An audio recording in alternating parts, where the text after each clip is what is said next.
നമ്മളൊക്കെ വിഷാദത്തിലാണ് പലപ്പോഴും. കേരളത്തിൽ കഴിഞ്ഞ 10 വർഷം കൊണ്ട് 270% മാനസിക രോഗികളുടെ എണ്ണം വർദ്ധിച്ചത്. ആലോചിച്ച് നോക്കിക്കേ, കഴിഞ്ഞ 10-15 വർഷം കൊണ്ട് നമ്മുടെ സൗകര്യങ്ങൾ എത്രമേൽ കൂടി. അടുപ്പ് പണ്ടൊരു 10-20 വർഷം മുമ്പ് തറയിലല്ലായിരുന്നോ? അത് തോളൊപ്പം വന്നില്ലേ? അമ്മച്ചി കുനിഞ്ഞു കിടന്ന് കത്തിച്ചു, ഇപ്പൊ നമ്മൾ വെടിവെച്ച് കത്തിക്കുന്നു. അങ്ങനെയാണ്. അമ്മിക്കല്ല് ഇപ്പൊ ഇല്ലല്ലോ, അത് തോളൊപ്പം വന്നു അല്ലേ? അലക്കുകല്ല് തോളൊപ്പം വന്നു. എല്ലാ സൗകര്യങ്ങളും തോളൊപ്പം വന്നു. സ്വസ്ഥത മാത്രം താഴോട്ട് പോയി. പണ്ട് ഇത്രയും സൗകര്യങ്ങളില്ലായിരുന്നു, പക്ഷേ നമ്മുടെ വിഷാദം കുറെ കൂടെ കൂടിയിട്ടുണ്ട്. ആത്മീക മരണങ്ങൾ, ആത്മാവിൻ്റെ പാതിരാത്രി. എൻ്റെ ദൈവമേ, എൻ്റെ ദൈവമേ, നീ എന്തുകൊണ്ട് എന്നെ കൈവിട്ടു? നമ്മൾ ചോദിക്കുന്ന ചോദ്യമാണ്. 1990-കളിൽ ഒരു വാനമ്പാടി മലയാളത്തിലുണ്ടായിരുന്നു. AR റഹ്മാൻ കണ്ടെടുത്ത ഇളയരാജയുടെ പാട്ടുകൾ പാടിയ ഒരു ഗായിക മിൻമിനി. ചിന്ന ചിന്ന ആശ മുതൽ പാതിരാവായി നേരം മുതൽ എത്ര പാട്ടുകൾ, ആ കിളിനാദം. പക്ഷേ ഒരു ഗായിക എന്ന നിലയിൽ തൻ്റെ പ്രൊഫഷൻ്റെ കരിയറിൻ്റെ വെളിച്ചത്തിൽ നിൽക്കുമ്പോഴാണ് ഈ മിൻമിനിയുടെ ശബ്ദം ഇടറിത്തുടങ്ങിയത്.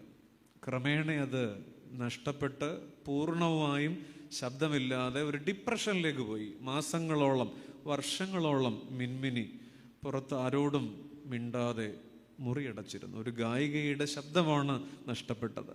എന്തു ചെയ്യും? ഒരു കത്തോലിക്ക പാരമ്പര്യത്തിലെ സ്ത്രീയാണ്. എന്നും കുർബാനയ്ക്ക് പോകുന്ന, കൊന്ത സദാ കയ്യിലുള്ള ഭക്തയായ ഒരു സ്ത്രീയായിരുന്നു. പക്ഷേ ആ സ്ത്രീ അതിനെ അതിജീവിച്ചത് ഈ ജപമാലയിലെ മണിമുത്തുകളിലും ഒക്കെയാണ്.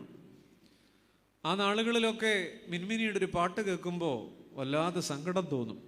മിൻമിനി പാടിയ ഒരു പാട്ടുണ്ട്, ദൈവം എൻ്റെ ഏറ്റവും നല്ലത് തിരികെ എടുത്തോ എന്നൊരു സന്ദേഹം.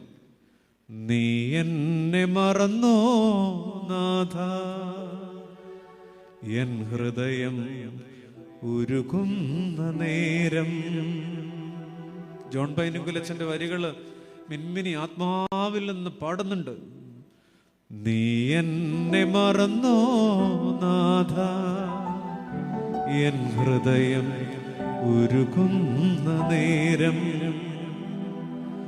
നീ എന്നെ വെടിഞ്ഞോ ദേവാ, എൻ മാനസം നീറുന്ന നേരം. മനോഹരാണ്. ചുണ്ടുകൊണ്ടല്ല, ആത്മാവിൻ്റെ സംഗീതമാണ്. നിങ്ങൾക്ക് വേണമെങ്കിൽ ആരൊക്കെയോ മൂളി ഗൂഗിളൊക്കെ തപ്പി അത് കേൾക്കുമ്പോൾ ആർദ്രമായൊരു വിഷാദം നമ്മയും തഴുകും. നീ എന്നെ മറന്നോ നാഥ, എൻ ഹൃദയം ഉരുകുന്ന നേരം.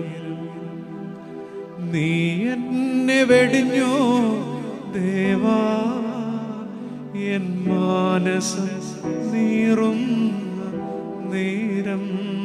ഒരു കാലം കഴിഞ്ഞപ്പോഴ് മിൻമിനി തൻ്റെ ജീവിതത്തിലേക്കൊക്കെ തിരികെ വരുന്നുണ്ട്.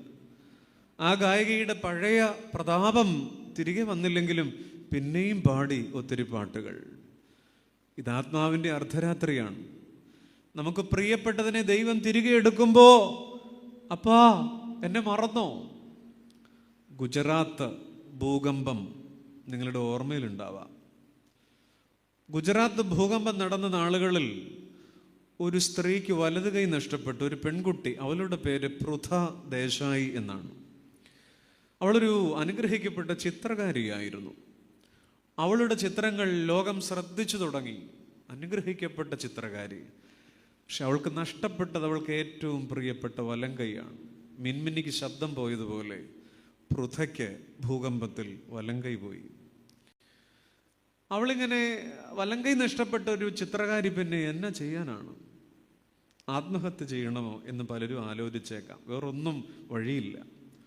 എന്നാൽ അവൾ മെല്ലെ പിന്നെ ഇടം കൈ കൊണ്ട് ചിത്രം വരയ്ക്കാൻ തുടങ്ങി. ഇടം കൈ കൊണ്ട് വരച്ചു തുടങ്ങി. പിന്നീട് അവൾ ഇടം കൈ കൊണ്ട് വരച്ച ചിത്രങ്ങൾ ആർട്ട് ഗാലറികളിൽ എത്രയോ ചിത്രമേളകളിൽ പ്രദർശന വസ്തുവായി, എക്സിബിഷനായി. അവൾ പറയണൊരു കാര്യമുണ്ട്. അപ്പോഴവൾ ദൈവത്തെ വിട്ടില്ല. ദൈവം എന്നെ കളഞ്ഞു എന്ന് ചോദിച്ചില്ല. അവൾ പറഞ്ഞു, എൻ്റെ ദൈവത്തിന് എൻ്റെ വലങ്കയോട് വല്ലാത്ത ഇഷ്ടം തോന്നിയിട്ടുണ്ടാവാം. എൻ്റെ ദൈവത്തിന് എൻ്റെ വലങ്കയോട് വല്ലാത്തൊരു പ്രിയം തോന്നിയിട്ടുണ്ടാവാം. ഏറ്റവും പ്രിയമുള്ളതിനെ എൻ്റെ ദൈവം തിരികെ എടുത്തു എന്ന് മാത്രമേ ഉള്ളൂ. പൃഥയുടെ വാക്കുകൾക്ക് സ്വർണ്ണ നിറമാണ്. പൃഥയുടെ വാക്കുകൾക്ക് തേനിൻ്റെ മധുരമാണ്. നമുക്കൊരു സങ്കടം ഉണ്ടാവുമ്പോൾ നമുക്ക് പറയാൻ പറ്റുമോ, ദൈവം എൻ്റെ ഏറ്റവും പ്രിയപ്പെട്ടതിനെ തിരികെ എടുത്തു, അപ്പാ നന്ദിന്ന്? പറയില്ല. ഞാൻ നാളെ ഒരു ദേവാലയത്തിൽ പകലൊരു ധ്യാനം എടുക്കുന്നുണ്ട്. നിരന്തരമായ ധ്യാനയാത്രകൾ. നാളെ ഒരു ദേവാലയത്തിൽ ഞാൻ ഇന്ന് അവിടെ ധ്യാനത്തിൽ സംബന്ധിക്കേണ്ട ആ ഭാഗത്തുള്ള ഒരു സ്ത്രീയെ അവിചാരിതമായി കണ്ടു. ഞാൻ പറഞ്ഞു, ഞാൻ നാളെ അവിടെ ഉണ്ട്, ഞാൻ വരില്ല, ഞാനിപ്പോൾ അതൊക്കെ നിർത്തി അച്ചോ, അല്ലെങ്കിൽ എൻ്റെ ചില ചോദ്യങ്ങൾക്ക് അച്ഛന് ഉത്തരം തന്നാൽ ഞാൻ വരാം. ആ സ്ത്രീയുടെ സഹോദരൻ കുറേ നാൾ മുമ്പ് നഷ്ടപ്പെട്ടതാണ്, എനിക്കറിയാം. അതുകൊണ്ടാണ് ഈ പറഞ്ഞത്. ഞാൻ പറഞ്ഞു, നാളെ വരൂ, നമുക്ക് സംസാരിക്കാം. വളരെ ആത്മീകമായി, വളരെ എൻലൈറ്റൻഡ് ആയിട്ടുള്ള ഒരു സ്ത്രീയാണ്. അവൾ പറയുകയാണ്, ഞാനതൊക്കെ നിർത്തി വെച്ചോ, അല്ലെങ്കിൽ അച്ഛൻ എൻ്റെ ചില ചോദ്യങ്ങൾക്ക് ഉത്തരം തരേണ്ടി വരും. നമ്മൾ ഈ ആത്മാവിൻ്റെ പാതിരാത്രി കൂടെ കടന്നു പോകുന്നതാണ്. ജീവിതത്തിൽ ചില പ്രിയങ്ങൾ, നമ്മുടെ ഇഷ്ടങ്ങളൊക്കെ നഷ്ടപ്പെടുമ്പോൾ നീ എന്നെ മറന്നോ, നീ എന്നെ കളഞ്ഞോ. ആത്മഹത്യകളുടെ കാലമാണ്. ഡിപ്രഷൻ. കോവിഡിന് തൊട്ട് മുമ്പുള്ള വർഷം വേൾഡ് ഹെൽത്ത് ഓർഗനൈസേഷൻ ലോകാരോഗ്യ സംഘടന പഠിക്കാനെടുത്ത വിഷയം ക്യാൻസർ അല്ല, ഹാർട്ട് ഡിസീസസ് അല്ല, ഡിപ്രഷനാണ്. വിഷാദം. ഒരു വിഷാദത്തിൻ്റെ കല്ല് നമ്മുടെ ഉള്ളിലുമുണ്ട്. എന്താ നമുക്കറിയില്ല. ചിരിയില്ല, സന്തോഷമില്ല. അതെ, അതിനവർ കണ്ടെത്തിയ ഒരു ക്യാമ്പയിൻ ഇങ്ങനെയാണ്, ലെറ്റ്സ് ടോക്ക്. ആരോടെങ്കിലുമൊക്കെ മിണ്ടുക. ഒന്നും മിണ്ടാത്ത ജീവിതങ്ങളുണ്ടെന്ന്. പ്രിയപ്പെട്ടവരെ, എല്ലാത്തിനും ഉത്തരം ഈ ലോകം തരുമെന്ന് പറയും. പക്ഷെ ഈ പുസ്തകം തരുന്നിടത്തോളം ഉത്തരം. ലോകത്തെ ഏറ്റവും നല്ല പുസ്തകങ്ങളുണ്ടല്ലോ. ഏറ്റവും നല്ല പുസ്തകം മോട്ടിവേഷണൽ പുസ്തകങ്ങളാണ്. നമ്മുടെ കുട്ടികൾ വായിക്കുന്ന, പ്രചോദിപ്പിക്കുന്ന ഏണസ്റ്റ് ഹെമിംഗ്വേയുടെയൊക്കെ പുസ്തകങ്ങളാണ് ലോകത്തെ ഹയസ്റ്റ് മോട്ടിവേഷണൽ തോട്ട്സ്. അദ്ദേഹത്തിൻ്റെ കിഴവനും കടലും, ഓൾഡ് മാൻ ആൻഡ് സീ, 76 ദിവസം എത്രയാണെന്ന് എൻ്റെ ഓർമ്മ, ഒരു മീനിനെ പിടിക്കാൻ ഒരു മനുഷ്യനിങ്ങനെ, അല്ലേ, അവസാനം വായിച്ചിട്ടുണ്ടോ? ഇല്ല. നല്ല പുസ്തകങ്ങൾ വായിക്കണം. ലോകത്തെ ഏറ്റവും വലിയ മോട്ടിവേഷണൽ റൈറ്ററാണ്. പക്ഷെ അദ്ദേഹം 62-ാമത്തെ വയസ്സിലൊരു കൈത്തോക്ക് ഉദരത്തിലമർത്തി മരണപ്പെടുകയാണ്. ആത്മഹത്യയാണ്. ലോകത്തെ ഏറ്റവും അധികാര കൊതിയന്മാരായിരുന്ന മാർക്ക് ആന്റണിയും അഡോൾഫ് ഹിറ്റ്ലറും പീലാത്തോസും നീറോയും സൂയിസൈഡ് ചെയ്തു. നമ്മൾ പറയും, നമ്മുടെ കുട്ടിക്ക് ഒരു കുഴപ്പമുണ്ടാകുമ്പോൾ കൗൺസിലിങ്ങിന് കൊണ്ടുപോവാം. നല്ലതാണ്, കൗൺസിലിംഗ് ഒക്കെ നല്ലതാണ്, മനഃശാസ്ത്രം നല്ലതാണ്. പക്ഷെ മനഃശാസ്ത്രം തുടങ്ങുന്നത് സിഗ്മണ്ട് ഫ്രോയിഡിലാണ്. സൈക്കോളജി പഠിക്കുന്ന കുട്ടിക്കറിയാം.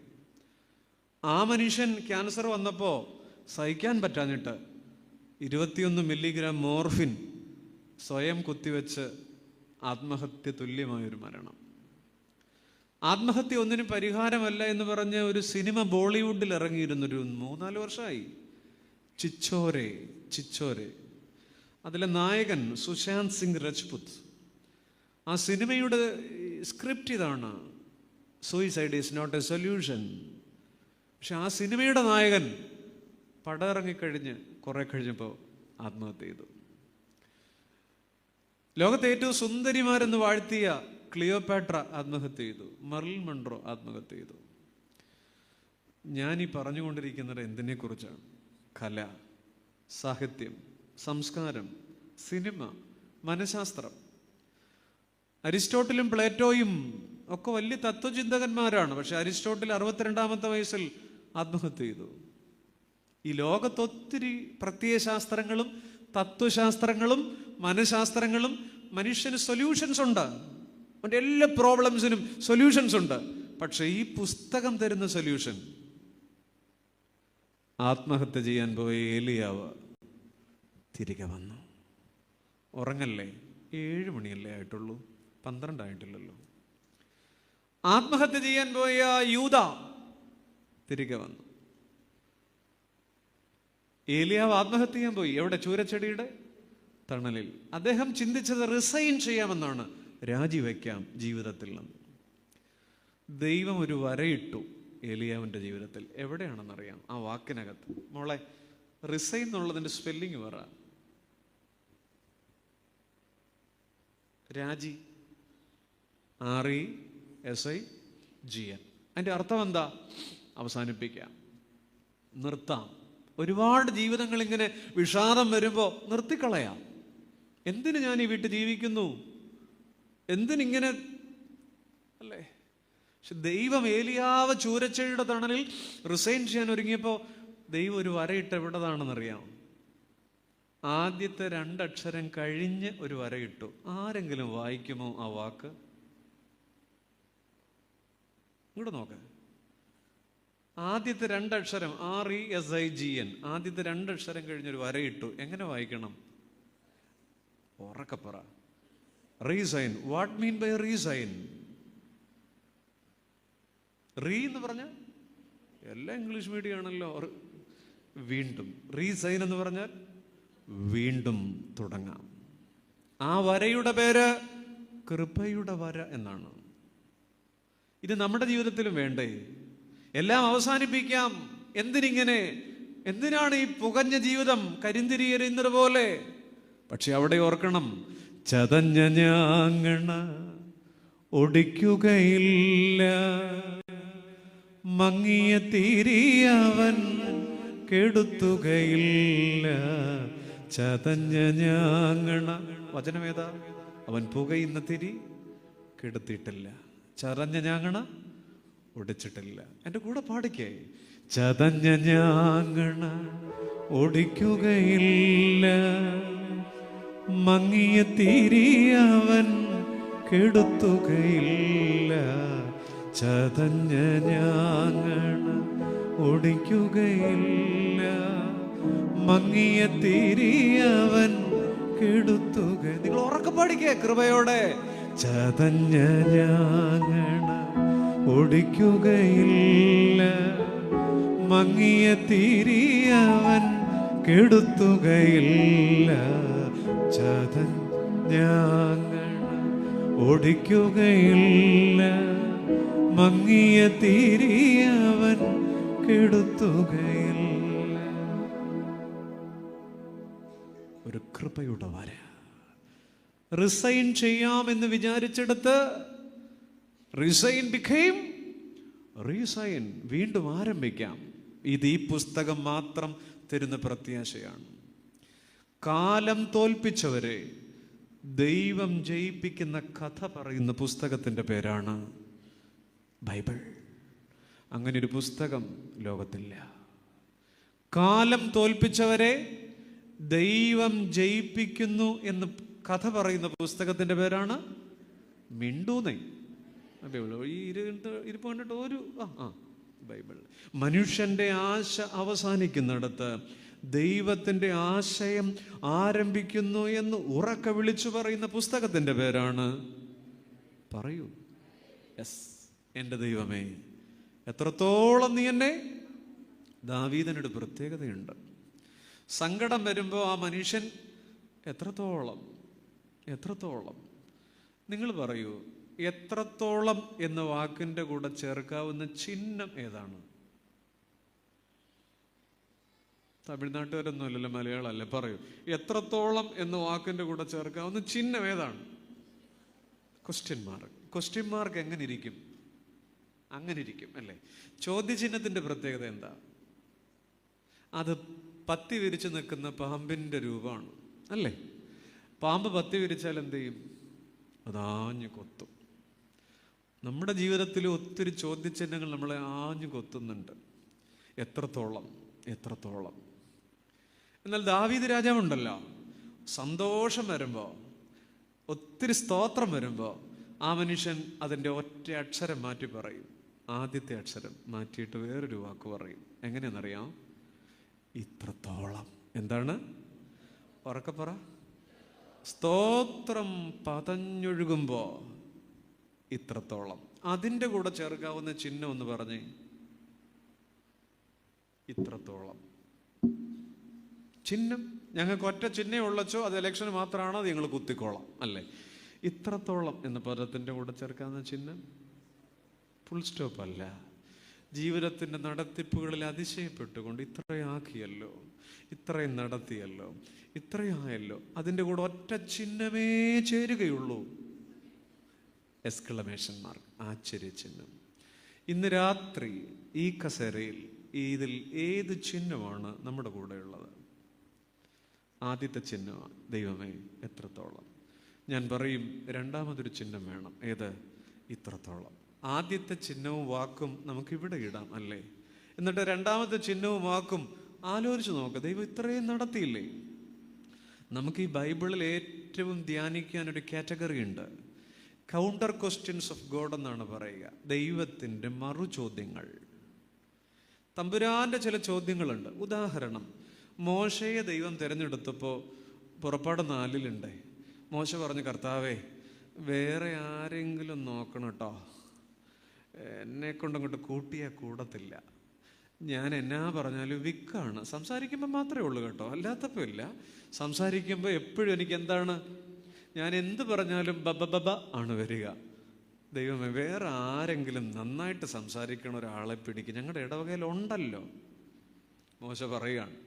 അപ്പോൾ ദൈവം ഒരു മറുചോദ്യമാണ് ചോദിക്കുന്നത്. നിന്റെ വിക്ക് ഒട്ടനെ മാറ്റാം എന്നല്ല പറഞ്ഞത്. പുറപ്പാട് 4:11 ഇറ്റ്സ് എ കൗണ്ടർ ക്വസ്റ്റ്യൻ. അതിങ്ങനെയാണ്, മക്കളെ മനുഷ്യന് വായി കൊടുത്തത് ആര്?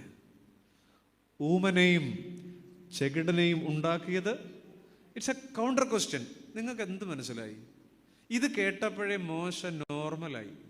എന്ന് പറഞ്ഞാൽ എനിക്ക് വിക്കുണ്ടേ എന്നാണ് അദ്ദേഹത്തിൻ്റെ കരച്ചിൽ. അപ്പൊ ദൈവം ചോദിക്കുകയാണ്, കുഞ്ഞേ മനുഷ്യന് വാ കൊടുത്തരാരാടാ? ഊമനില്ലേടാ അപ്പുറത്ത്?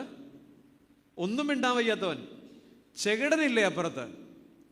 നമ്മുടെ കുട്ടികളുടെ ഭാഷയിൽ പറഞ്ഞ് ഇതൊരു സൈക്കോളജിക്കൽ മൂവാണ്. മോശയ്ക്ക് അത്രയും ഭാരമല്ലേ ഉള്ളൂ? അതിനേക്കാൾ ഭാരമുള്ളതിനെ കുറിച്ച് ചിന്തിച്ചാൽ മതി. നമ്മൾ നോർമലാ. നമ്മളിപ്പോൾ ഇങ്ങനെ തന്നെയാണ്. നമുക്ക് എണ്ണി പറയാൻ കുറെ വിഷാദത്തിന്റെ കണക്ക് പുസ്തകങ്ങളുണ്ട്. ദൈവം നമ്മളോട് ചോദിക്കുന്നുണ്ട്, എൻ്റെ കുഞ്ഞേ നിന്നേക്കാൾ ഭാരമുള്ളവരില്ലേ അപ്പുറത്ത്? ഈ രാത്രി ഒരു ICUവിൻ്റെ മുന്നിൽ നിനക്ക് പ്രതീക്ഷയോടെ നിൽക്കേണ്ടി വന്നിട്ടില്ലല്ലോ, നീ നടുവേദന വിട്ടുകളപ്പോ.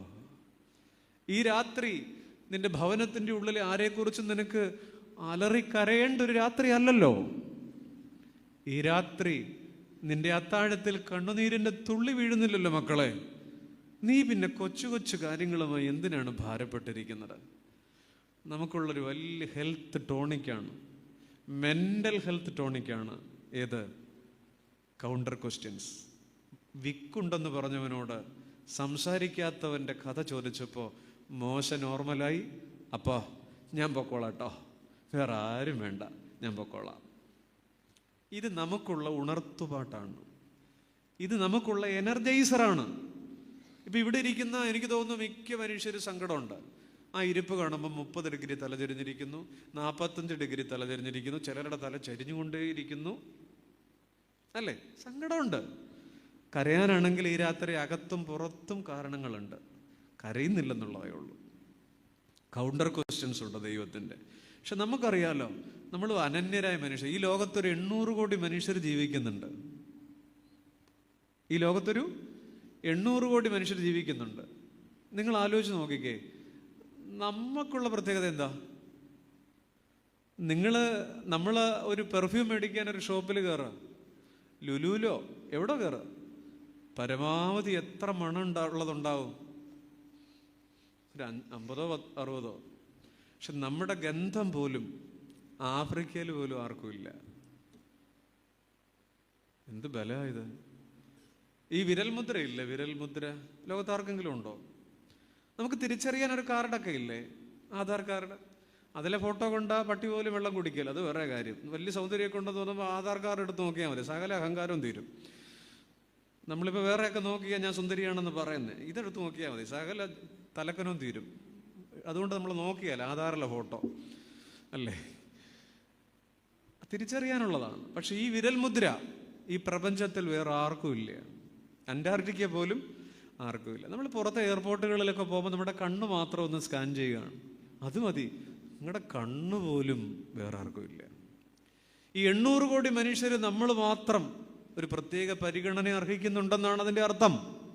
നമ്മളെപ്പോലെ ഒരാൾ ഉണ്ടായിട്ടില്ല, ഇനിയൊട്ട് ഉണ്ടാകത്തുമില്ല. We have 4 privileges according to Bible. ഞാൻ പറയും, നമുക്ക് 4 പ്രത്യേകതകളുണ്ട്. ഒന്ന്, വി ആർ എലക്റ്റഡ്. നമ്മളെ ദൈവം തിരഞ്ഞെടുത്തതാണ്. പഴയ നിയമം നോക്കിയാൽ പിണ്ടാകാരമായിരുന്നപ്പോൾ അമ്മയുടെ ഉദരത്തിൽ ഉരുവാകുന്ന നേരത്ത്. പുതിയ നിയമം നോക്കിയാൽ ലോകസ്ഥാപനത്തിന് മുൻപേ അവൻ നമ്മെ തിരഞ്ഞെടുത്തു എന്നാണ്. We are elected. We have 4 privileges. 2, we are selected. ഒന്ന് പറയോ, എന്താണ് 2? മിണ്ടുകാല എന്തോ ചെയ്യാൻ ഉറക്കെ പറയുന്നേ. സെലക്റ്റഡ്. സെലക്റ്റഡ് എന്ന് പറഞ്ഞാൽ എന്താ? തെരഞ്ഞെടുപ്പ്. എലക്റ്റഡ് എന്ന് പറഞ്ഞാൽ ആരും തെരഞ്ഞെടുപ്പ്. What is the difference between these two? ഇത് തമ്മിലുള്ള വ്യത്യാസം എന്താ? Election and selection. ആലോചിക്കൂ. ഈ കുട്ടികൾ ആലോചിക്കുന്നവരാണല്ലോ വേണ്ടത്. എലക്ഷന്റെ അപ്പർ ഡിഗ്രിയാണ് selection. Election inside the election is selection. ഉദാഹരണം, PSCയുടെ ഒരു 6 റാങ്ക് ലിസ്റ്റ് പേര് കിടപ്പുണ്ട്. It's election. പക്ഷെ ഇതുവരെ ജോലി കിട്ടിയിട്ടില്ല. അത് സെലക്ഷൻ. എലക്ഷൻ അകത്തുള്ള എലക്ഷനാണ്. ബൈബിള് പറയണമല്ലോ, നമ്മളൊരു മനുഷ്യ ജന്മമായി പിറവിയെടുത്തു എന്നുള്ളത് എലക്ഷനാണ്. നമ്മളൊക്കെ ഒരു ഒറ്റ കോശമായിരുന്നു, അമ്മയുടെ ഉദരത്തിൽ ഇങ്ങനെ പൊടിച്ചതാണ്. ഒറ്റ സിംഗിൾ സെൽ. ആ കോശത്തിനകത്ത് എന്നൊക്കെ ഉണ്ടായിരുന്നു? അപ്പൻ്റെ ദേഷ്യവും, അമ്മയുടെ സൗന്ദര്യവും, ഊപ്പാപ്പൻ്റെ ചിരിയും, മാവിയുടെ നടത്തത്തിൻ്റെ സ്റ്റൈലും, സകലതും DNA എന്നൊക്കെ പറയുമെങ്കിലും വന്ന് കയറിയിട്ടില്ലേ? Only single cell. അതാണ് എലക്ഷൻ. അത് ഓർത്താൽ മതി, നമ്മൾ നോർമലാവും. ഒറ്റ സെല്ലിലാണ്. ഞാൻ നിങ്ങളോട് ചോദിക്കട്ടെ, നമ്മൾ ഈ മാവേലിക്കര വന്ന് ജനിച്ചത് എങ്ങനെയാണ്? തിയോളജി അല്ല, ഗൈനക്കോളജിയാണ്. പറ, നമ്മൾ മാവേലിക്കര വന്ന് പിറന്നത് എങ്ങനെയാണ്? ഗൈനക്കോളജിയാണ്. ജനിച്ചപ്പോൾ എങ്ങനെയായിരുന്നു? ഇല്ല, ഞങ്ങൾ പറയില്ല. എങ്ങനെ ജനിച്ചത്? ഞാൻ ഈ ഭാഗത്തോട്ടല്ലേ ചോദിക്കേണ്ടത്. എങ്ങനെയാണ് പിറന്നത്? കരഞ്ഞോണ്ട് ആരോ അല്ലേ? അതുമല്ല, അതുണ്ട്. നമ്മൾ വന്ന് പിറന്നു വീണത് തലയും കുത്തിയാണ്. നോർമൽ ഡെലിവറിയുടെ കാര്യമാണ്, സിസേറിയൻ അല്ല. ചോദ്യം കേട്ടപ്പോൾ എനിക്ക് തോന്നി എല്ലാ സിസേറിയൻ ആയതുകൊണ്ടാണ് ഉത്തരം പറയാത്തത്. നോർമൽ ഡെലിവറിയിൽ ഒരു കുട്ടി ഈ പ്രപഞ്ചത്തിലേക്ക് പിറന്നു വീഴുന്നത് എങ്ങനെയാണ്? ആദ്യമായിട്ട് കേൾക്കുകയാണ്. കർത്താവേ, തലയും കുത്തിയാണ്. അതോർത്തേ. ഇപ്പം നമ്മൾ നേരെ നിൽക്കുന്നില്ലേ? ബാക്കിയൊക്കെ വിട്ടുകളാ. നമുക്ക് കുറെ ഭാരങ്ങളുടെ കണക്കുണ്ട് പറയാൻ, നമുക്ക് കുറെ വ്യാകുലങ്ങളുടെ കണക്കുണ്ട് പറയാൻ, വിഷാദങ്ങളുടെ കണക്കുണ്ട് പറയാൻ. പക്ഷേ നമ്മൾ തലയും കുത്തി വന്നവരാ. നേരെ നിൽക്കുന്നില്ല ഇപ്പോൾ. അത്രേ ഉള്ളൂ. നോർമലാവാൻ അത് മതി. ഇങ്ങനെ കുറെ കൗണ്ടർ ക്വസ്റ്റ്യൻസ് ദൈവം ചോദിക്കുന്നുണ്ട്. ദൈവം എന്തുകൊണ്ട് എന്ന് ചോദിക്കുമ്പോൾ we are elected. 2, we are selected. നമ്മുടെ 3ാമത്തെ പ്രിവിലേജ് പദവി എന്ന് പറയുന്നത് വി ആർ അപ്പോയിന്റഡ്. നമുക്ക് ദൈവം ഒരു അപ്പോയിൻമെന്റ് തന്നിട്ടുണ്ട്. എന്ത് അപ്പോയിൻമെന്റ്? നിയമനം അല്ലേ? ഇന്ന് എന്തെങ്കിലും അപ്പോയിൻമെന്റ് കിട്ടിയിട്ടുണ്ടോ? ഇന്ന് പ്രത്യേകിച്ച് ഇല്ല. ശരിയാണ്, അപ്പോയിൻമെന്റ് ഒരു പ്രത്യേകമായ കാര്യമാണല്ലോ. ഈ അപ്പോയിൻമെന്റ് എന്നുള്ള വാക്കിന്റെ ഓപ്പോസിറ്റ് എന്താണ് ഇംഗ്ലീഷിൽ? ആരോട് ചോദിക്കുന്നു? ഡിസപ്പോയിൻമെന്റ്. ഡിസപ്പോയിൻമെന്റ് എന്ന് പറയുന്നതിന്റെ മലയാള അർത്ഥം എന്താണ്? നിരാശ. അത് എങ്ങനെ ശരിയാവും? അപ്പോയിൻമെന്റ് നിയമനമാണെങ്കിൽ ഡിസപ്പോയിൻമെന്റ് എങ്ങനെ നിരാശയാവും? എന്തോ ആയിക്കൊള്ളട്ടെ, എനിക്ക് വൊക്കാബുലറിയോ ഗ്രാമറോ എനിക്ക് പിടിയില്ല. പക്ഷെ ഒന്ന് ഞാൻ പറയാം, ഒരു ചോദ്യമാണ്. ഈ സന്ധ്യയ്ക്ക് ഡിസപ്പോയിൻമെന്റ് ഉണ്ടോ? മിണ്ടുകാല ഉണ്ടോ? ഈ സന്ധ്യയ്ക്ക് നിരാശയുണ്ടോ? ഡിസപ്പോയിൻമെന്റ് ഉണ്ടോ? ഇല്ല. ഒന്നുകിൽ കരയ്ക്കൂടെ പോകണം, അല്ലെങ്കിൽ നിങ്ങൾ പറഞ്ഞു ഞങ്ങൾക്ക് അപ്പോയിൻമെന്റേ ഇല്ല എന്ന്. നിങ്ങൾ പറഞ്ഞു ഞങ്ങൾക്ക് ഡിസപ്പോയിൻമെന്റ്. നമ്മുടെ വിചാരം അപ്പോയിൻമെന്റ് എന്ന് പറഞ്ഞാൽ അതിൻ്റെ കൊമ്പത്തെ പരിപാടിയാണെന്ന്. അല്ല, നമുക്ക് നിരാശപ്പെടാതിരിക്കാൻ ദൈവം ഇന്ന് തന്ന ഒത്തിരി കാര്യങ്ങളുണ്ട്. നമ്മൾ ഒത്തിരി പുതിയ കാര്യങ്ങൾ ഈ പകലും അനുഭവിച്ചിട്ടുണ്ട്. നാം കുടിച്ച വെള്ളം പുതിയതായിരുന്നു, നാം ശ്വസിച്ച വായു പുതിയതായിരുന്നു, നാം നടന്ന വഴികൾ പുതിയതായിരുന്നു, നാം കണ്ടുമുട്ടിയ കാഴ്ചകൾ. അപ്പൊ ഈ പകലിൽ എത്ര അപ്പോയിൻമെന്റാ ഉണ്ടെന്ന് പറയണം, അല്ലേ? We have appointments, lot of appointments. നമ്മുടെ നാലാമത്തെ പ്രിവിലേജ്, വി ആർ അനോയിന്റഡ്. അഭിഷേകം. എന്താണ് അഭിഷേകം? ഉണ്ടോ? ചോദിച്ച് ഞാൻ വശം കെടുകല്ലാതെ ഒരു കാര്യമില്ല. അച്ഛൻ ഞങ്ങൾ നല്ല വലിയ മനുഷ്യരാണ്, അങ്ങനെയൊന്നും ഉത്തരവൊന്നും പറയില്ല. അനോയിൻമെന്റ്, അഭിഷേകം പരിശുദ്ധ മാമോദീസ തൊട്ടിയിൽ നിന്ന് കിട്ടിയിട്ടുണ്ട്. ഞാൻ അതിൻ്റെ ലിറ്റർജിക്കൽ പെർസ്പെക്റ്റീവ് ഒന്നും എടുക്കുന്നില്ല. ഒറ്റ കാര്യം പറയാം, ഇതിൻ്റെ പശ്ചാത്തലത്തിൽ പറയാം. നമുക്ക് കിട്ടിയ അനോയിൻമെന്റ്, അഭിഷേകം ഏതെന്നറിയാം? നിന്റെ കൂട്ടുകാരിൽ പരമായി നിന്നെ ആനന്ദതൈലം കൊണ്ട് എന്ന് പറഞ്ഞാൽ റാദർ ദാൻ യുവർ ഫ്രണ്ട്സ് എന്ന് പറഞ്ഞാൽ അതൊരു അഭിഷേകമാണ്. നമ്മൾ പറയുന്നുണ്ട് ഞാൻ വേസ്റ്റാണ്, ഞാൻ യൂസ്ലെസ് ആണ്. എന്തിനാണിങ്ങനെ? Why me? How long? ഒറ്റ ഉത്തരേ ഉള്ളൂ, നിന്റെ കൂട്ടുകാരിൽ പരമായി. കുഞ്ഞേ, ആർക്കും കൊടുക്കാത്തൊരു സ്പെഷ്യൽ നിനക്ക് തന്നിട്ടുണ്ട്.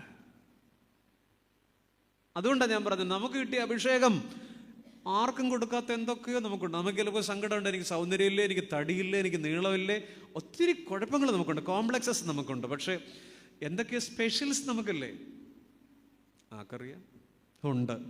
അത് നിന്റെ കൂട്ടുകാരിൽ പരമായി, റാദർ ദാൻ യുവർ ഫ്രണ്ട്സ്. നമ്മളെ ഈ പുസ്തകം ബലപ്പെടുത്തേണ്ട ഒരു വലിയ കാര്യമാണ്. We have 4 privileges. ഒന്ന് ഉറക്കെ പറയൂ. ഒന്ന്, ഉറക്കെ പറയൂ. എലക്റ്റഡ്. 2, സെലക്റ്റഡ്. 3, അപ്പോയിന്റഡ്. 4ാമത്തേത് anointed. So we are unique. നമ്മളെപ്പോലെ വേറെ ആരും ഇല്ല എന്നുള്ളതാണ്. എന്തുകൊണ്ട് എൻ്റെ കർത്താവേ, നീ എന്തുകൊണ്ടാണ് എന്നെ ഉപേക്ഷിച്ചത്?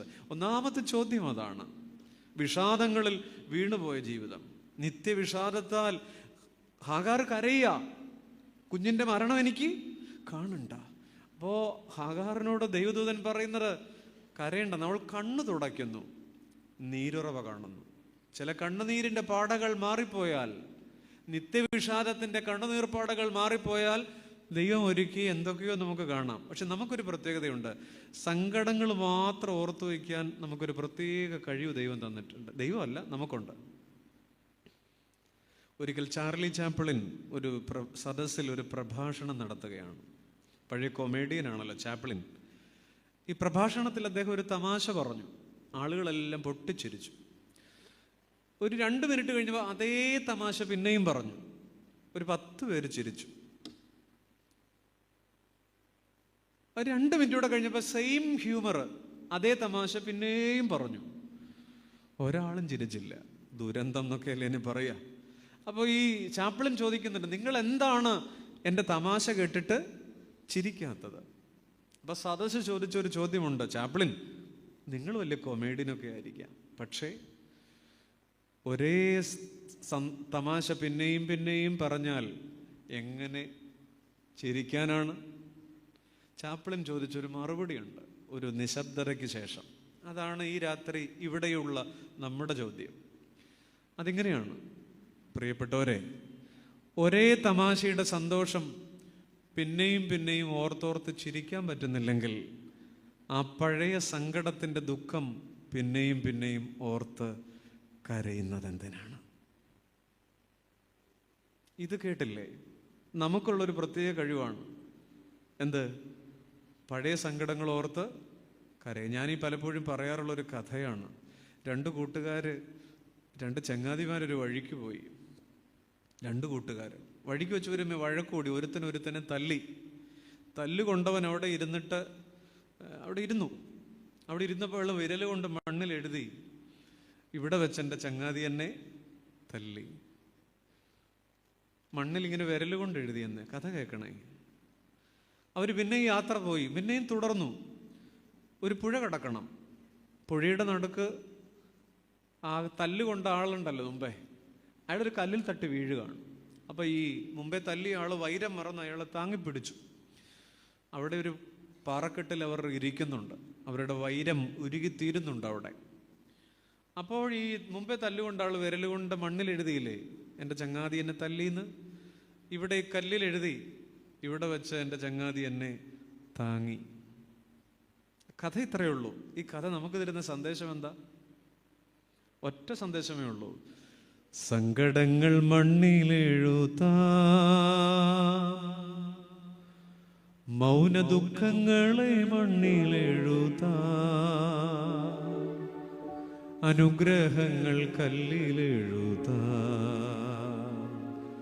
മാഞ്ഞിടാതെ കല്ലിലെഴുതാ. എന്താ സങ്കടങ്ങൾ എവിടെ എഴുതാന്ന? എല്ലാം ഉറങ്ങാണ്. മരണ വീട്ടിൽ നിന്ന് ഇവിടെ വന്നിരിക്കുന്ന ഇരിപ്പ ഇപ്പൊ ഇരിക്കുന്ന ഏതാണ്ട് കളഞ്ഞു പോയതുപോലെ. സങ്കടങ്ങൾ മണ്ണിലെഴുതാ, മൗന ദുഃഖങ്ങളെ മണ്ണിൽ മാത്രമെഴുതാ, അനുഗ്രഹങ്ങൾ കല്ലിലെഴുതാ, മാഞ്ഞിടാതെ കല്ലിലെഴുതാ. അങ്ങനെ എഴുതിയാലുള്ള ഗുണം എന്തോ? എന്ത് ഗുണം? മുറിവുകൾ മാരകമാണെങ്കിലും അതിൻ നോവുകൾ മണ്ണിലേ എഴുതാവൂ നീ. എന്താ? നമ്മളെ വേദനിപ്പിച്ചവരുണ്ട്, കരയിപ്പിച്ചവരുണ്ട്, സങ്കടപ്പെടുത്തിയവരുണ്ട്.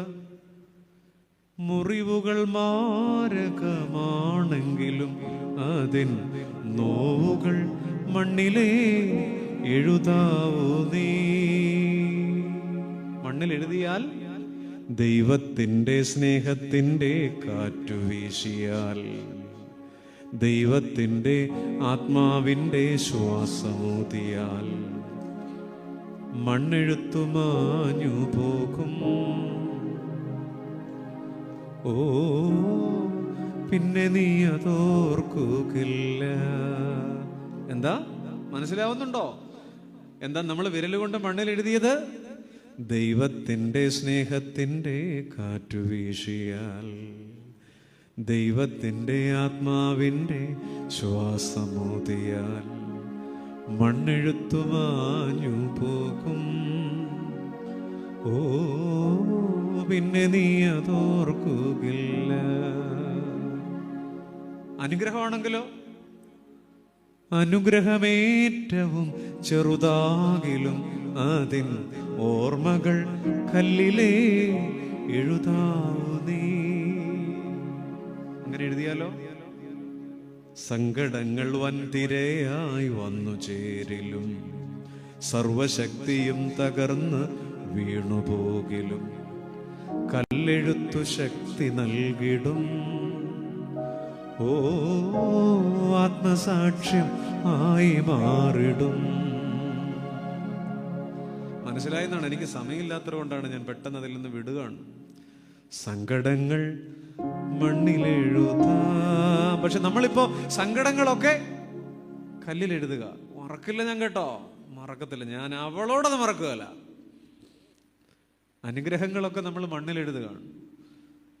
എന്തുകൊണ്ട് എൻ്റെ ദൈവമേ? വിട്ടുകളയാൻ ചിലത് അല്ലേ?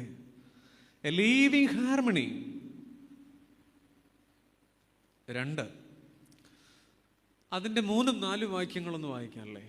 1-2 വാക്യങ്ങൾ ഇങ്ങനെയാണ്. ദൈവമേ, എത്രത്തോളം നീ എന്നെ മറന്നുകൊണ്ടിരിക്കും, എത്രത്തോളം നിന്റെ മുഖം ഞാൻ കാണാതവണ, എത്രത്തോളം വിഷാദങ്ങളിൽ മുങ്ങിയ ജീവിതം. 2-3-4 വാക്യങ്ങളൊന്ന് വായിച്ചേ.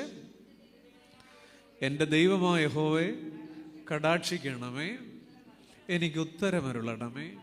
ഞാൻ മരണനിദ്ര പ്രാപിക്കാതിരിപ്പാൻ എൻ്റെ കണ്ണുകളെ ആ 3-4 വാക്യങ്ങൾക്കകത്ത് ഏറ്റവും കൂടുതൽ ആവർത്തിക്കുന്ന പദം എന്തെന്നറിയാം? എൻ്റെ ദൈവമേ. എന്താണ്? എന്നെ നോക്കൂ. രണ്ടാമത്തെ 2 വാക്യങ്ങൾ അതാണ്, 3-4. ഒരാൾ എൻ്റെ ദൈവമേ എന്ന് വിളിക്കുന്നത് അറിവിലല്ല, അനുഭവത്തിലാണ്. 3-4 വാക്യങ്ങൾക്ക് നമ്മളൊരു പേര് കൊടുക്കുകയാണ്, ദൈവാനുഭവത്തിൻ്റെ ദൂരം അറിഞ്ഞ ജീവിതം. ദൈവമേ നീ കളഞ്ഞോ, നീ മറന്നോ, ഞാൻ ഉപേക്ഷിക്കപ്പെട്ടോ എന്ന ചോദ്യത്തെ മറികടക്കാൻ ഒറ്റ വഴിയുള്ളൂ. എൻ്റെ ദൈവമേ. അത് അറിവല്ല, അനുഭവമാണ്. ദൈവമുണ്ട് എന്ന് പറയരുത് കേട്ടോ. അങ്ങനെ പറയുന്നത് കൊണ്ട് ഒരു ഗുണവുമില്ല. ഇനി ഇത് മാത്രം ചിലപ്പോൾ മുറിക്കും. ഓൺലൈൻ പേടിയാണ്. ദൈവമുണ്ട് എന്ന് പറയുന്നത് ഒരു അറിവാണ്. അതുകൊണ്ട് ആർക്കും ഒരു പ്രയോജനമില്ല. അത് പുസ്തകങ്ങളിലെ ജ്ഞാനസഞ്ചയം മാത്രമാണ്. ദൈവമുണ്ടല്ലോ എന്ന് പറയണം, അതൊരനുഭവമാണ്. ചങ്കിൽ കരം ചേർത്ത് വെച്ചിട്ട് സങ്കടത്തിൻ്റെ പുഴ നീന്തുമ്പോൾ ദൈവമുണ്ടല്ലോ, എൻ്റെ ദൈവം ഉണ്ടല്ലോ. ഇതിലേതാ ബലം തരുന്നത്? രണ്ടാമത്തൊരാണ്. അറിവല്ല, അനുഭവമാണ്. ദാവീദ് നിലവിളിക്കുകയാണ്, എൻ്റെ ദൈവമേ. ഒരാൾക്ക് അയാളുടെ വിഷാദത്തെ മറികടക്കാൻ അയാളുടെ പള്ളി അറിവോ കാനോൻ അറിവുകളോ വേദപുസ്തക അറിവുകളോ ഒന്നും സഹായിക്കില്ല. അതുകൊണ്ടാണ് പല പെരുന്നാൾ കഴിഞ്ഞാലും നമ്മൾ പിന്നെ അക്കരെ തന്നെ കിടക്കുന്നേ. അതിനകത്തൊരു അനുഭവം ഉണ്ടല്ലോ. പെരുന്നാൾ കഴിഞ്ഞാലും അവശേഷിക്കുന്നൊരു അനുഭവം ഉണ്ടല്ലോ, അല്ലേ? അല്ലേ? ഈ വിളക്കുകൾ അണയും 21-ാം തീയതി, പിന്നെ ഈ വിളക്കുകൾ ഉണ്ടാവില്ല. നാളെ വൈകിട്ടത്തെ മേളക്കൊഴുപ്പുകൾ പാതിരാവോടെ അവസാനിക്കും. ഇല്ല, 10 മണിക്ക് മുമ്പ് തീരും, അല്ലേ? ശിങ്കാരി മേളത്തിൻ്റെ പ്രകമ്പനങ്ങൾ 21-ാം തീയതിയിലെ നേർച്ച, അതിൻ്റെ രുചി മസാലയും വൈകിട്ടത്തോടെ തീർന്നു പോകും. പിന്നെ എന്തവശേഷിക്കും? അതൊരു ചോദ്യമാണ്. അവശേഷിക്കുന്ന ചില അനുഭവങ്ങൾ മാത്രമാണ്. എൻ്റെ ദൈവമേ.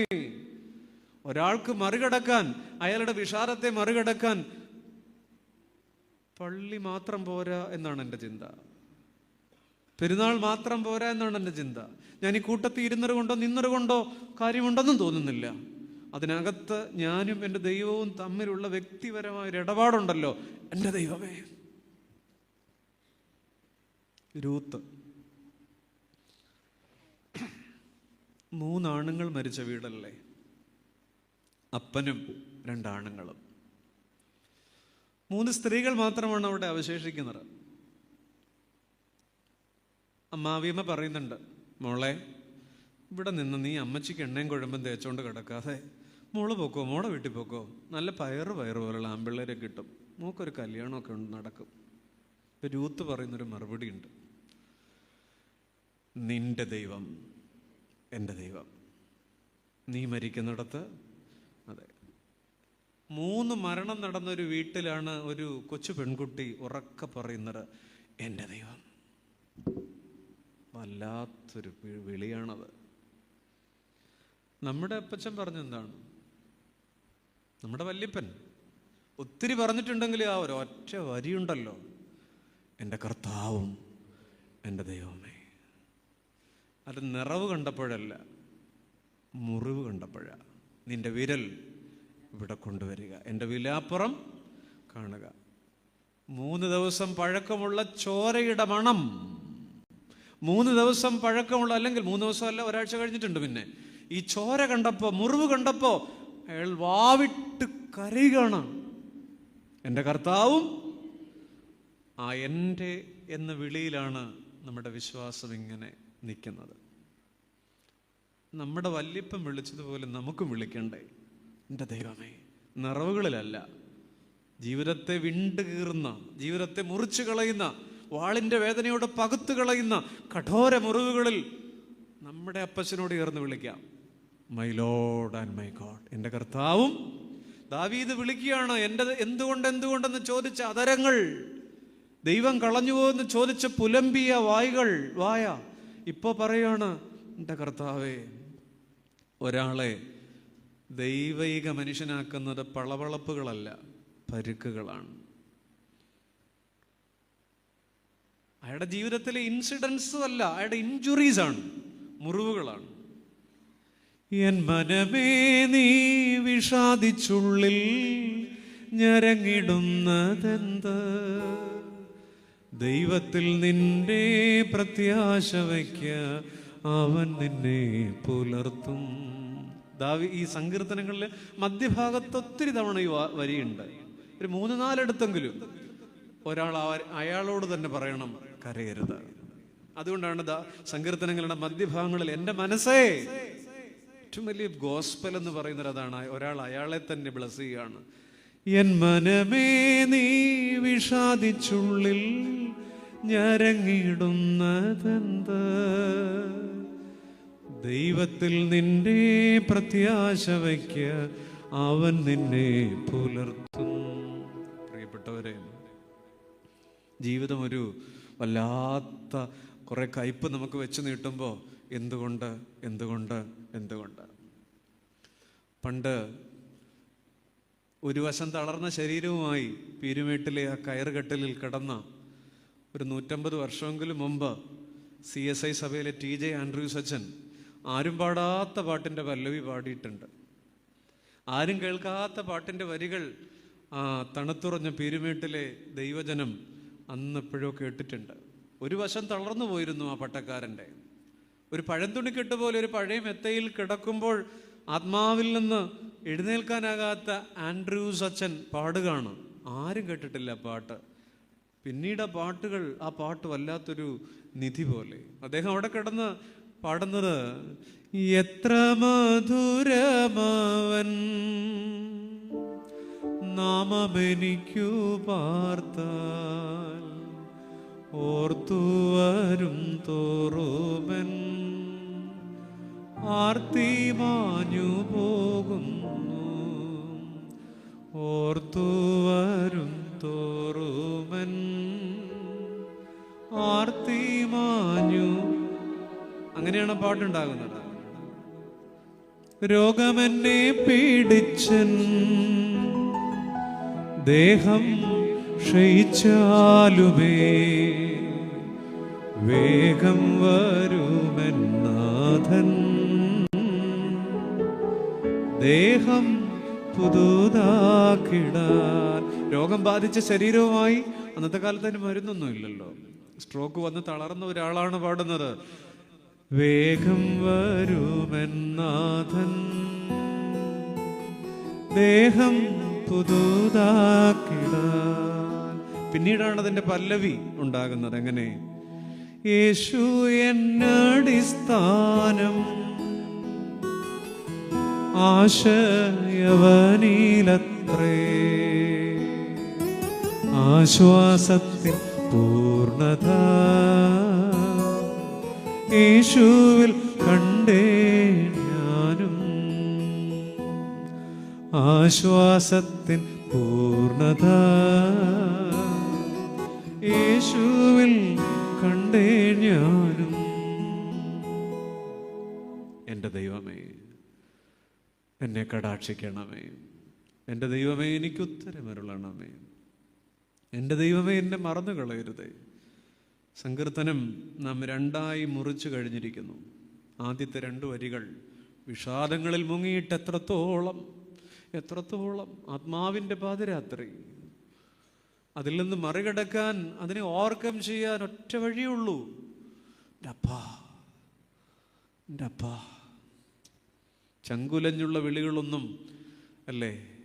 ഇസ്രായേൽ മക്കൾ മിസ്രൈമിൽ നിന്ന് പുറപ്പെടുമ്പോൾ നിലവിളിച്ചു. അവരുടെ നിലവിളി ദൈവസന്നിധിയിലെത്തി. പുറപ്പാട് 3 അടിമവേല നിമിത്തം നെടുവീർപ്പിട്ട് നിലവിളിച്ചു എന്നാണ്. ദൈവം അവരെ ഓർത്തു, ദൈവം അവരെ അറിഞ്ഞു. ഞാൻ പറയും, ദൈവം ഇന്ന് രാത്രിയിലും ഒരാളെ ഓർക്കാനുള്ള ഐഡന്റിറ്റി കാർഡാണ് ഒരാളുടെ നെടുവീർപ്പ്. നെടുവീർപ്പെന്ന് പറഞ്ഞാൽ എന്താണ്? അകത്തേക്കുള്ള കരച്ചിലിൻ്റെ പേരാണ് നെടുവീർപ്പ്. ഇവിടെ ഇരിപ്പുണ്ടാവും, ശ്രദ്ധിച്ചാൽ കേൾക്കാം. അകത്തേക്കുള്ള കരച്ചിലിൻ്റെ പേരാണ് നെടുവീർപ്പ്. ദൈവം ഒരാളെ ഓർക്കാനുള്ള ഐഡന്റിറ്റി കാർഡാണ് ഒരാളുടെ നെടുവീർപ്പ്. നിസ്സഹായതയുടെ പാരമ്പര്യത്തിലാണ് ഈ നെടുവീർപ്പുണ്ടാവുന്നത്. ആരോട് പറയും അല്ലേ? ഇസ്രായേൽ മക്കൾ നിലനിൽപ്പിന് വേണ്ടി നിലവിളിച്ചു ആദ്യകാലത്ത്. കുറെ കഴിഞ്ഞപ്പോൾ ഇറച്ചിയില്ലേ മീനില്ലേ എന്നൊക്കെ പറഞ്ഞ് നില മറന്ന് നിലവിളിച്ചു. അത് ഏറ്റില്ല. നിലനിൽപ്പിൻ്റെ നിലവിളി ദൈവം രജിസ്റ്റർ ചെയ്യും. നില മറന്ന് നിലവിളിക്കുന്നത് രജിസ്റ്റർ ചെയ്യത്തില്ല. 2 നിലവിളിയുണ്ട് അവരുടെ ചരിത്രത്തിൽ. ഒരു കാര്യം ഇവിടെ പറഞ്ഞ് നിർത്തുകയാണ്. ഈ വചനത്തിൻ്റെ 3-ാം ഭാഗം എടുക്കൂ, എത്രത്തോളം എന്ന് പറഞ്ഞു തുടങ്ങിയ ആളാണ്.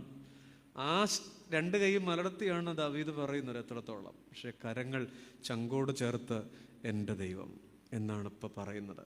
ഇനി ഒന്നുകൂടെ പറയുന്നുണ്ട് അദ്ദേഹം. 5-6 വാക്യങ്ങൾ വായിക്കുമോ? ഞാനോ നിന്റെ കരുണയിൽ ആശ്രയിക്കുന്നു, ആനന്ദിക്കും. ബാക്കി ഞാനവന്.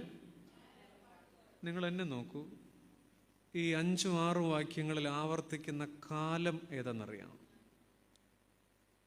ഞാൻ പാട്ടുപാടും അവന്, ഞാൻ ആനന്ദിക്കും. ഇതേത് കാല? ഭൂതമാണോ, വർത്തമാനമാണോ, ഭാവിയാണോ? ഏതാണ്? ഭാവിയാണ്. ഞാൻ ഇവിടെ നിന്ന് മാവേലിക്കരയ്ക്ക് പോകും, അല്ലേ? പാട്ടുപാടും. ഭാവിയുടെ മധുരമറിഞ്ഞ ജീവിതം എന്ന് വിളിക്കാം. നിങ്ങളൊന്ന് നോക്കിക്കേ, എങ്ങനെ തുടങ്ങിയ മനുഷ്യനാ, എത്രത്തോളം എത്രത്തോളം. അങ്ങനെ തുടങ്ങിയ ആളാണ് എൻ്റെ തമ്പുരാനേന്ന് വിളിക്കുന്നത്. അത് കഴിഞ്ഞപ്പോൾ ആ മനുഷ്യൻ്റെ ക്യാരക്ടർ മാറി, മൂഡ് മാറി. അദ്ദേഹം പറയുകയാണ്, ഞാൻ അവന് പാട്ടുപാടും, ഞാൻ ആനന്ദിക്കും. ഒന്നും നടന്നിട്ടില്ല ഇപ്പോൾ. അദ്ദേഹം വീണ്ടെടുക്കപ്പെട്ടിട്ടില്ല. ഈ സങ്കടങ്ങളൊക്കെ നിൽക്കുക, ഈ മുറിവുകളൊക്കെ നിലനിൽക്കുകയാണ്, ഈ വേദനയൊക്കെ നിൽക്കുക. പക്ഷെ ഒരു ഭക്തന് മാത്രമേ പറയാൻ പറ്റൂ, നാളെ നോക്കിക്കൊണ്ട് എനിക്കൊരു നന്മ വരും. ലോകത്താർക്കും പറ്റില്ല. ഒറ്റ വഴിയേ ഉള്ളൂ. എത്രത്തോളം എന്നുള്ള അവസ്ഥയെ എൻ്റെ ദൈവമേ എന്ന് നിലവിളിച്ചു കഴിഞ്ഞാൽ, അപ്പാ എനിക്കൊരു നന്മയുണ്ടാവും, ഞാനവന് പാട്ടുപാടും. അതൊരു ക്വാളിറ്റി സെൽഫ് ടോക്കാണ്. Prayer is a quality self talk.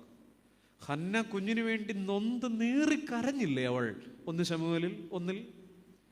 പക്ഷെ അവൾ ഇറങ്ങിപ്പോകുമ്പോൾ ഇങ്ങനെയാണ്, പള്ളിയിൽ നിന്ന് ഇറങ്ങിപ്പോകുമ്പോൾ അവൾ തൻ്റെ വഴിക്ക് പോയി ഭക്ഷണം കഴിച്ചു.